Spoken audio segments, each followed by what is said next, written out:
dari depan tadi, dari luar itu kira-kira bangunan lama atau bangunan baru? Ada yang baru, ada yang lama. Ada yang baru, ada yang lama. Nah, tapi sebenarnya semua bangunan di sini itu bangunan lama, teman-teman. Dulu Rumah Aksiri Indonesia ini adalah bekas dari pabrik serai wangi atau Citronella yang dibangun di tahun 1963 hasil kerjasama antara pemerintahan Indonesia dan juga Bulgaria. Nah, untuk area museum tempat kita berdiri saat ini dulunya dijadikan sebagai area boiler atau perebusan air. Untuk mesin yang sudah tidak ada, yang tersisa di sebelah sini adalah bekas dari tungkunya saja, tungku boiler. Nah, ini masih asli ya, ada dua jenis batu yang digunakan.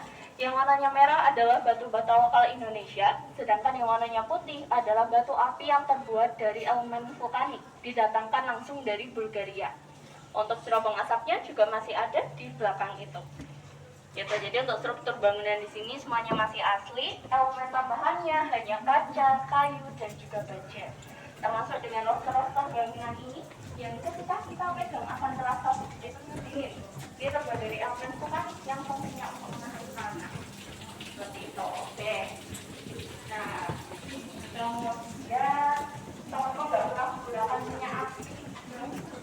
Ngomong-ngomong tentang atsiri, ada yang nggak tahu artinya? Atsiri itu apa? Belum juga. Jadi atsiri itu diambil dari kata sifat, teman-teman, artinya mudah menguap. Nah, pernah menggunakan minyak kayu putih enggak? Minyak kayu putih, minyak telon, yang biasa buat urut minyak tawon GPU. Nah, itu juga masuk ke dalam minyak atsiri. Minyak yang sifatnya mudah menguap, ada aroma yang khas, bisa dihasilkan dari berbagai macam tanaman. Contoh tanamannya kita lihat di sebelah sini. Nah, ini ada dari bagian akar wangi ya, atau vetiver nama minyaknya. Kemudian di bagian batang ada yang tahu dari pohon apa ini? Yang biasanya masak, mungkin bisa tebak teman-teman. Kayu manis, betul. Kemudian di bagian daun ada kayu putih, di bagian buah ada lemon, dan di bagian bunga ada bunga lavender. Jadi lavender yang asli itu warnanya agak sedikit keabu-abuan. Gitu. Tadi mungkin waktu di Baskara melihat bunga warnanya ungu, atau di iklan-iklan bunganya warnanya ungu, bunganya cantik ya. Kalau di sini kami sebutnya dengan lavenderan atau lavender KW. Nanti yang asli seperti apa kita lihat di taman aromatik. Ketika kita pegang daunnya nanti akan beraroma juga. Terus kemudian di sebelah sini ada fun fact atau fakta unik yang teman-teman bisa coba balik-balik sendiri. Nanti misal ada yang mau ditanyakan, bisa langsung ditanyakan aja ke saya. Gitu, silakan. Boleh? Nggak apa-apa, maju aja ke depan. Teman-teman yang cewek juga boleh.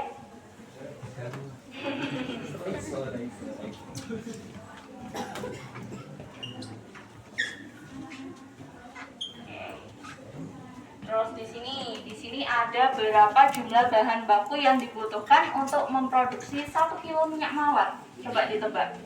Kira-kira 1 liter minyak mawar tuh butuh berapa kilo kelopak mawar? Dia tahu? 5 kilo. Ada yang berani lebih tinggi lagi? Berapa? Kayak lelang ya. Jadi 1 liter minyak mawar itu membutuhkan 4 ton atau 4.000 kilo kelopak mawar yang masih kuncup. Bisa dibayangkan ya sebenarnya apa. Makanya minyak mawar itu dia harganya mahal. Gitu. Terus ini ada negara produsen minyak mawar terbesar. Itu dari negara yang dulu kerjasama dengan pabrik serai. Masih ingat nggak? Tadi negara mana? Bulgaria. Iya, Bulgaria. Betul sekali. Gitu. Makanya dulu diajak kerjasama oleh pabrik serai karena merupakan negara produsen minyak mawar terbesar. Yang kedua ada dari negara Turki. Seperti itu. Terlangka dibuka, Mas. Ini boleh dibalik-balik. Dibuka, Mas. Iya, dibuka. Minyak atsiri terlangka ada 3 ya. Ada Oroso, Gardenia, dan juga Blue Lotus. Nah, Blue Lotus ini dia juga masuk ke dalam parfum favoritnya Cleopatra. Nah, kenapa Blue Lotus ini langka? Karena masa hidupnya hanya 24 jam saja setelah mekar. Gitu. Oke, kita boleh lanjut lagi ke sebelah sini. Ini kita masuk ke sejarah minyak atsiri. Oke, nah di sini nanti teman-teman kita akan jalan-jalan di berbagai peradaban dunia. Kita mulai dari peradaban yang paling tua, Mesopotamia, atau sekarang ini dikenal dengan Persepolis Irak. Nah, biasanya tanaman yang digunakan itu pohon cedar karena mengandung antiseptik, nanti diubah menjadi sabun yang kotak di sebelah sana. Nah, sabunnya terbuat dari campuran lemak dan pohon jada, bukan digunakan untuk mandi ya, melainkan untuk pengobatan luka. Karena pohon jada ini mengandung antiseptik, bisa digunakan untuk mempercepat pengeringan luka. Kemudian kita lanjut lagi jalan-jalan ke Mesir. Teman-teman ketika mendengar kata Mesir yang terlintas di kepala itu apa? Piramid, ada lagi. Sping. Cleopatra, Sphinx, Sping. ada lagi. Sungai Nil. Fir'aun, Sungai Nil. Oke, jadi kalau di Mesir itu digunakan untuk mumifikasi atau pembalsaman jenazah. Nah, sebelum dibalsemin itu harus dikeluarkan terlebih dahulu semua organ internal dari jenazahnya. Karena mengandung banyak air, jadi mudah busuk.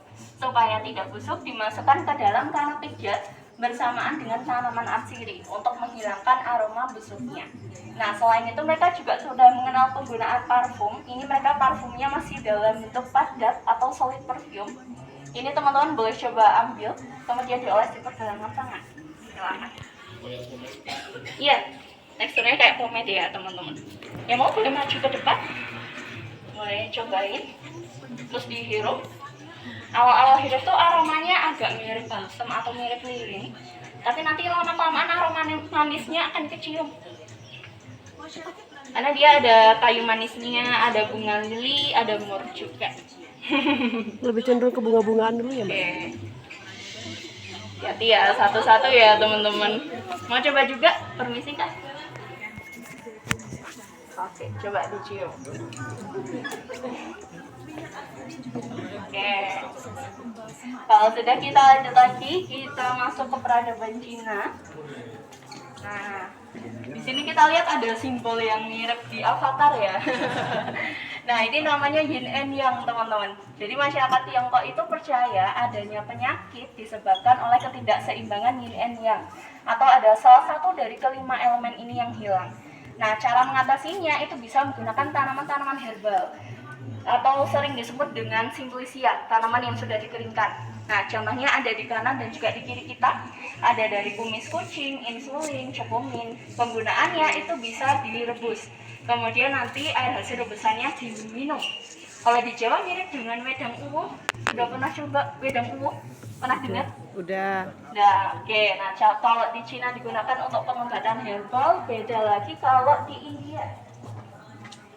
Nah, di India itu ada pengobatan Ayurveda. Jadi untuk menyelaraskan jiwa, raga, dan juga pikiran untuk pengobatan holistik ya. Biasanya dengan cara yoga, meditasi, medianya itu berupa japa dan juga kebunnya.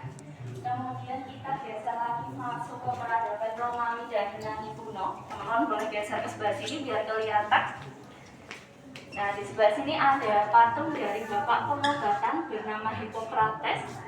Beliau ini adalah orang yang pertama kali mencetuskan bahwa jalan untuk mendapatkan kesehatan adalah dengan berendam wangian dan pijat setiap hari. Di sini kami ada salah satu contoh minyaknya. Ini teman-teman boleh coba hirup. Terus ditebak ya, ini kira-kira dari tanaman apa? Apa ya? Ya, ada yang familiar nggak sama aromanya? Minyak kayu putih. Mau coba hirup? Teman-teman yang lain? Silakan. Mau coba Kak? Itu campuran toh, Mbak? Nggak cuma Ini satu dari macam toh? tanaman. Satu tanaman ya? Iya. Ini biasanya buat campurannya karbol nih. Oh, Iya, pinus. kayak people ya. People, Betul fine ya? sekali. Ini dari getah pinus. Pinus. Nah, makanya di kemasannya karbol itu ada pohon pinus ya. Karena mengandung antibakteri. Oke, nah teman-teman pernah dengar gondorukum nggak? Gondorukum itu yang biasanya buat malam membatik, buat ngecat batik, kain batik. Nah, itu dari ampas penyulingan pinus. Dia tahu dari sisa penyulingannya, disebut dengan gondorukum. Terus kemudian di Arab di sini ada 4 tokoh ya. Yang paling terkenal di sini ada Ibnu Sina atau Avicenna. Beliau ini adalah orang yang pertama kali menemukan minyak mawar. Kemudian ia campurkan dengan alkohol yang sudah dimurnikan oleh Al-Razi sehingga menjadi parfum cair yang sampai sekarang ini kita gunakan. Harganya juga lebih murah dibandingkan parfum yang pada tadi. Gitu. Oke, ini ada yang mau difoto dulu di sini sebelum kita lanjut.